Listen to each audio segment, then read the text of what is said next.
బిస్మిల్లాహిర్రహ్మానిర్రహీం. 52. అస్సమద్.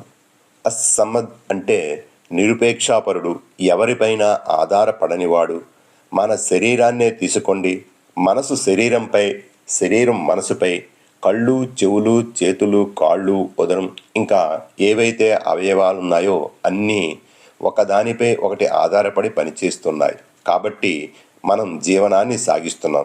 ఏ ఒక్కటి లోపించినా మనకు అంగవైకల్యం ఉన్నట్లే. అలాగే పంటలు పండాలంటే నీరు, గాలి, సూర్యరశ్మి, ఎరువు తదితరాలు కావాలి. ఇలా ఈ ప్రకృతిలో ఏది గమనించినా, దేన్ని చూసినా అన్నీ ఒకదానిపై ఒకటి ఆధారపడి ఉన్నాయి.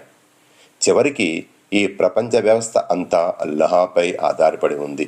పట్టాలుంటేనే గాని రైలు నడవదు, రోడ్డు ఉంటేనే బస్సు నడిచేది. ఎవరి అవసరం ఎప్పుడు ఎవరితో తీర్చబడుతుందో ఆయా సందర్భాలే చెబుతాయి. మన ఒక్క క్షణం కూడా ఆధారం లేనిదే గడవ జాలదు. అల్లాహ్ అస్సమద్కు ఎవరి ఆధారము అక్కర్లేదు.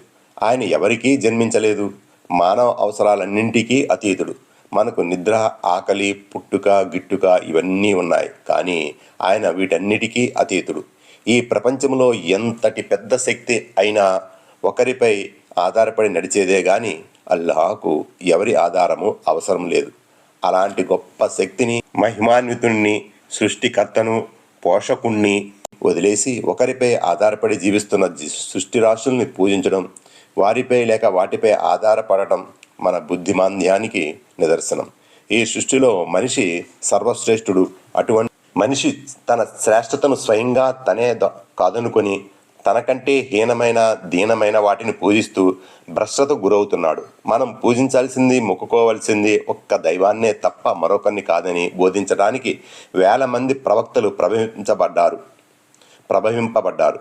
కానీ ఒక్క దైవాన్ని విశ్వసించిన వారు, ప్రవక్తల్ని అనుసరించిన వారు ప్రతి కాలంలోనూ, ప్రతి సందర్భంలోనూ కొద్ది మంది మాత్రమే.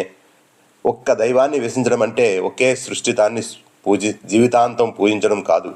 అందరినీ సృష్టించి అందరి అవసరాలు తీరుస్తూ ఏ అవసరము లేనివాడైన ఒక్క అల్లాహ్ను మాత్రమే ఆరాధించడం అన్నమాట.